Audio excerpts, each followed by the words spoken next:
Penjara di Thailand seberapa menakutkan. Kasur saja tidak ada. 10 orang tidur bersama di hari yang panas. Semua bau bercampur aduk. Saat tidur, pria pemeran utama melihat muka temannya, dan menyadari ternyata sudah mati. Tapi dia sama sekali tidak kaget.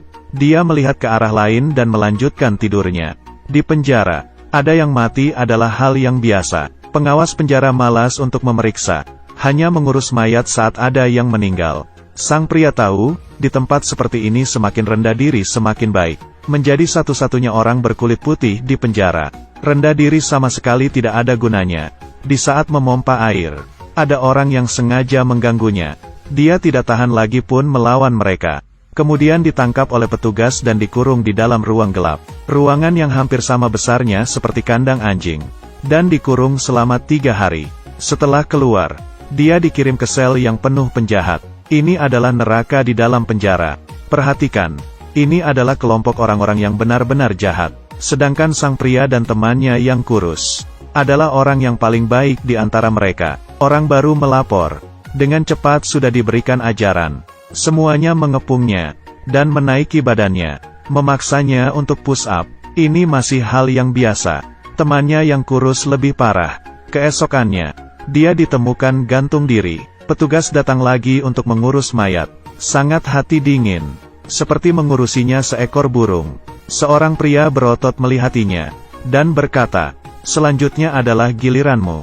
Di lingkungan yang penuh tekanan, tiap hari dia merasa ketakutan. Hari ini dia pergi ke ruang kesehatan, ingin mengambil beberapa obat penawar rasa sakit. Tapi petugas berkata, obat di sini gratis untuk tahanan lain. Orang yang berkulit putih harus bayar. Menghadapi diskriminasi secara langsung, dia kehilangan kendali dan langsung menyerang petugas. Menggigit leher salah satu petugas, seperti monster yang menggila. Tapi setelah kegilaan adalah kehancuran. Petugas menangkapnya dan langsung memukulnya. Setelah dipukul hingga luka parah, diangkut pergi dan dilempar ke ruang yang tidak ada orang. Tidak tahu berapa lama, lukanya baru sembuh.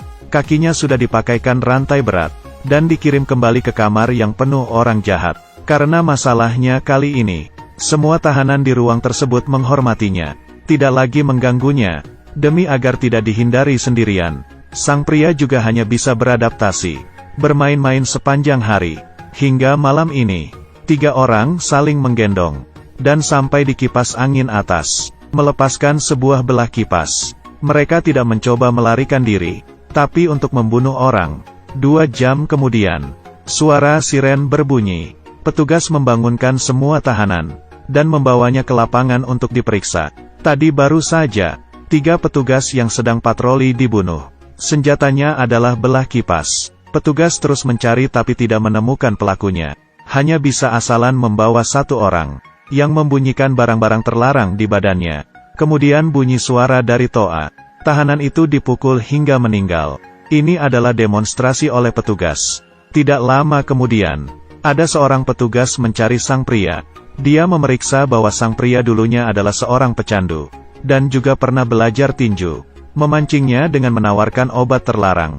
Menunggu pria tersebut sudah terpengaruh dalam obat. Petugas mengatakan permintaannya, menyuruhnya untuk membunuh 2 orang tahanan yang dia tidak sukai. Sang pria stres. Di mana kebaikan hatimu?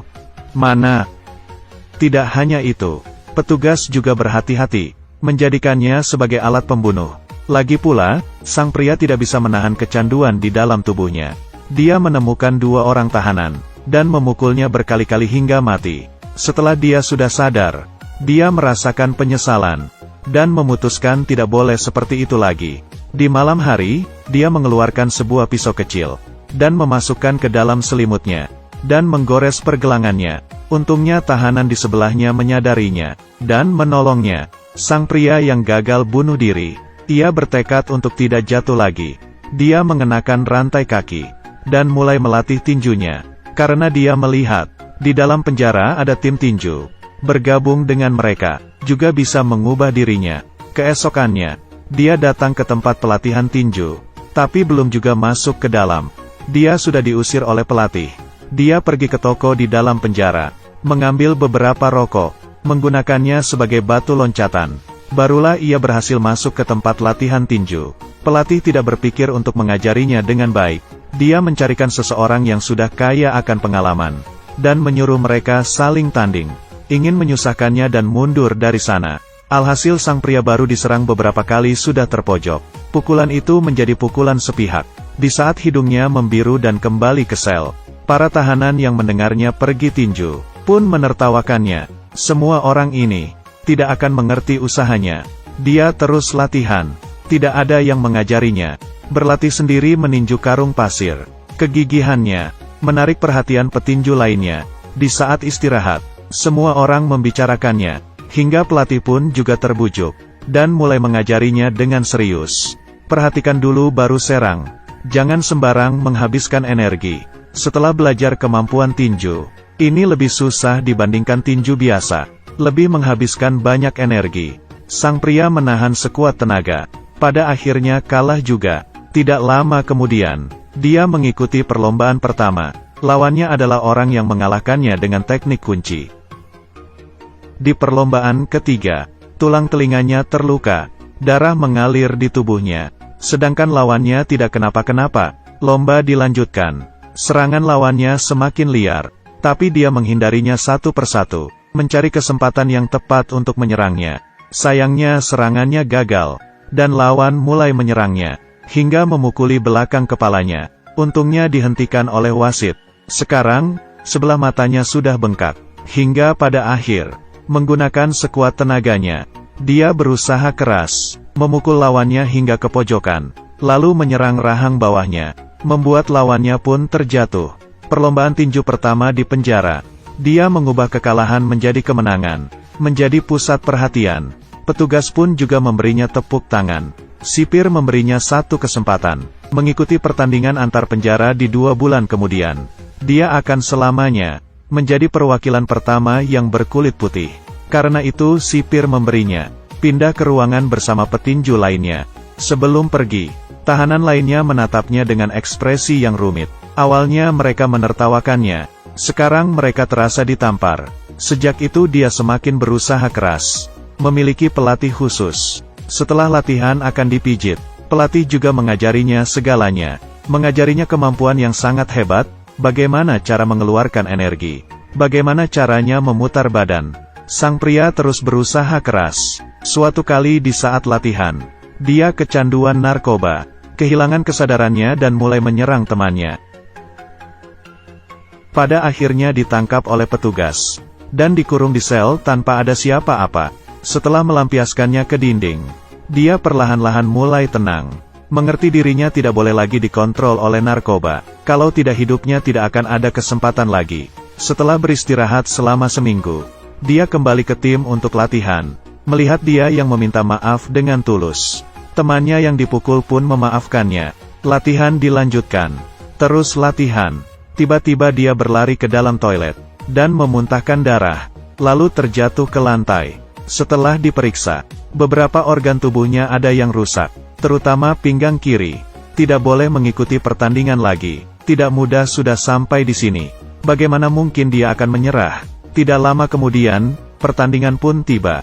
Sang pria dan temannya duduk di mobil, menuju ke penjara lainnya. Lawannya kali ini adalah petinju terkuat di penjara tersebut. Setelah keduanya mencoba beberapa pukulan, mereka pun memulai. Sang pria dipukul terjatuh, lalu kakinya mengenai pinggangnya. Rasa sakit di pinggang kirinya mulai kambuh, membuat dia membutuhkan waktu istirahat. Tapi dia tetap menahannya dan berdiri. Lawan yang melihat titik lemahnya, dia terus menyerang bagian kiri pinggangnya. Sang pria hanya bisa mendekati lawannya dan menyerangnya. Mereka saling bertahan dalam waktu yang lumayan lama. Pada akhirnya perlombaan pertama selesai. Sang pria akhirnya ada waktu istirahat. Tapi lawannya tiba-tiba menendangnya dan membuat lukanya semakin parah. Perlakuan lawannya membuat penonton mendesah.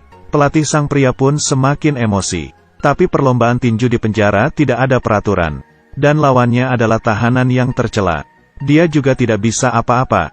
Perlombaan kedua dimulai. Sekali lagi sang pria dipukul hingga terpojok. Lawannya menyerang pinggangnya, dan memukulnya berkali-kali. Hingga dia sedikit rabun. Dia menyerah begitu saja pada pertahanan. Berjuang keras. mencari kesempatan untuk memutar badannya dan menyerangnya. Lawannya pun terjatuh, dan tidak bergerak. Kemenangan datang begitu tiba-tiba. Semua penonton bersorak. Belum juga dia menerima kemenangan. Tiba-tiba dia muntah darah dan jatuh ke lantai. Di saat siuman, dia sudah berada di rumah sakit. Perlahan-lahan keluar dari kamar pasien. Menyadari tidak ada petugas penjara yang mengawasinya. Dia pun menyadari, ini adalah kesempatannya untuk kabur. Dia seperti pasien biasa berjalan keluar dari rumah sakit. Dengan mudah, melewati jalan, melewati pasar. Ia terus berjalan. Kemudian dia berhenti. Bila kabur seperti ini, tujuannya kemana? Dia pasti akan kembali lagi ke dirinya yang buruk seperti dulu. Semuanya akan dilakukan. Di depan ada kebebasan, yang lebih berharga dari kehidupan. Dia memilih untuk menahan dirinya. Inisiatif kembali ke rumah sakit. Kemudian dibawa kembali ke penjara. Tidak lama kemudian ada orang yang datang melihatnya. Yang awalnya mengira dia tak tertolong lagi, yaitu ayah yang menelantarkannya. Saat itu, dia tahu pilihannya sudah benar. Cerita ini diadaptasi dari kisah nyata. Peran ayah terakhir adalah prototipe. Dia bernama Billy Moore. Awalnya adalah preman dari Inggris. Dan kecanduan narkoba di Thailand. Juga karena memiliki senjata api secara ilegal. Ia pun ditangkap. Hidupnya sama seperti tahanan lainnya. Tiap hari tidur bersama di sel. Tapi dia menemukan kesempatannya. Menggunakan kemampuannya sendiri. 3 tahun kemudian dia keluar dari penjara. Dan memulai hidup barunya.